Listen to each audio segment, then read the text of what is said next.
Corona সংক্রমণ প্রতিরোধে বন্দরে নজরদারি জোরদারের পাশাপাশি জনসাধারণ উদ্দেশ্যে 7টি পরামর্শ দিয়েছে স্বাস্থ্য অধিদপ্তর। বুধবার দুপুরে স্বাস্থ্য অধিদপ্তরের সম্মেলন কক্ষে আয়োজিত সংবাদ সম্মেলনে এসব সতর্কতার কথা জানান অধিদপ্তরের মহাপরিচালক অধ্যাপক ডক্টর আবু জাফর। তিনি বলেন, করোনার নতুন ভ্যারিয়েন্ট নিয়ে আতঙ্কিত না হয়ে সবার উচিত স্বাস্থ্যবিধি মেনে চলা। আগামী রবিবারের মধ্যে সারা দেশে করোনা শনাক্তের 10,000 টেস্টিং কিট হাসপাতালগুলোতে পৌঁছে যাবে বলেও জানান তিনি। মুহিবুল্লাহ মুহিবের রিপোর্টে রয়েছে বিস্তারিত। Segundo o Ministério da Saúde, আবারও বাড়ছে প্রাণঘাতী মহামারী করোনার প্রকোপ। দেশে চলতি বছরের জানুয়ারি থেকে মে পর্যন্ত করোনায় আক্রান্ত রোগীর সংখ্যা ছিল 158 জন, আর জুন মাসের প্রথম 10 দিনেই আক্রান্তের সংখ্যা অর্ধশত ছাড়িয়েছে।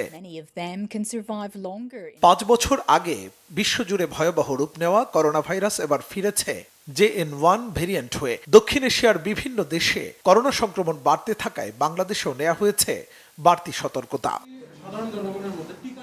স্বাস্থ্য অধিদপ্তরের মহাপরিচালক বলেন, এরই মধ্যে চিহ্নিত হয়েছে ভাইরাসটির কয়েকটি নতুন সাব ভ্যারিয়েন্ট। তাই টেস্টিং কিট আমদানির পাশাপাশি মহামারী সামাল দিতে সার্বিক প্রস্তুতি নিচ্ছে স্বাস্থ্য মন্ত্রণালয়। যখন প্রয়োজন হয়েছে ডেডিকেটেড কোভিড-19 হাসপাতাল আমরা তখন ছিল, বিভিন্ন পর্যায়ে হাসপাতাল ছিল, বেসরকারি মিলে আপনি জানেন যে আমাদের প্রায় 885 জায়গায় পরীক্ষা চলতো এবং RT-PCR ছিল 162 এবং বেসরকারি পর্যায়ে 70টি ছিল। এগুলোর আমরা কার্য সক্ষমতা নিয়ে আমরা এখন কাজ করছি। আমাদেরকে কয়েকদিন সময় দিতে হবে, বিস্তারিত আমরা জানাতে পারবো। আর রোগীর সংখ্যা এখন এই মুহূর্তে যে অবস্থায়, তাদের চিকিৎসার জন্য কোভিড ডেডিকেটেড হাসপাতাল অ্যাকচুয়ালি জরুরি হয়ে পড়েনি। আন্তর্জাতিক ভ্রমণকারীদের মাধ্যমে করোনার সংক্রমণের বিস্তার প্রতিরোধে দেশের সব স্থল নৌ বিমানবন্দরের IHR ডেস্কগুলোতে নজরদারি করার কথা জানান তিনি। সেই সাথে স্বাস্থ্যবিধি মানা, জনসমাগম এড়িয়ে চলা ও মাস্ক ব্যবহারের পরামর্শ দেন স্বাস্থ্য অধিদপ্তরের মহাপরিচালক।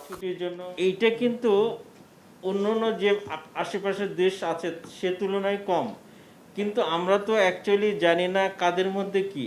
জনগণের সচেতনতা বাড়লে বা জনগণ যদি সর্দি কাশি কোনো রোগ মনে করে, তাহলে আমাদের প্রচারের জন্য তাহলে তো পরীক্ষার হার বেড়ে যাবে, তখন আমরা প্রকৃতপক্ষে জানতে পারবো যে এর সংখ্যা কেমন। এটা একটা বিষয়। আমরা আতঙ্ক সৃষ্টি করার জন্য নয়, বরং আতঙ্ক যাতে সৃষ্টি না হয় সেই জন্য আপনাদের মাধ্যমে এই প্রচারটুকু আমরা করতেছি। গ্যাদারিং অ্যাভয়েড করার জন্য, যেখানে সমাবেশ বেশি হবে গ্যাদারিং কারোর জন্য ভালো না। একান্তই আমরা এখানে বলেছি, একান্তই যদি অ্যাভয়েড না করা যায় তাহলে মাস্ক পরতে হবে। স্বাস্থ্য ডিজি জানান, সংক্রমণ আবারও বাড়তে থাকায় হাসপাতালগুলোতে সীমিত পরিসরে করোনা পরীক্ষার ব্যবস্থা চালুর সিদ্ধান্ত নিয়েছে স্বাস্থ্য অধিদপ্তর। পাশাপাশি করোনার টিকা, প্রয়োজনীয় ওষুধ, oxygen, high flow nasal cannula, ventilator, ICU ও HDU সুবিধা কোভিড ডেডিকেটেড হাসপাতালগুলো প্রস্তুত রাখতে নির্দেশনা দেওয়া হয়েছে সংশ্লিষ্টদের। আমরা আরো জনসচেতনতা বাড়াতে চাই। মুহিবুল্লাহ মুহিব, বাংলা ভিশন, ঢাকা। এবং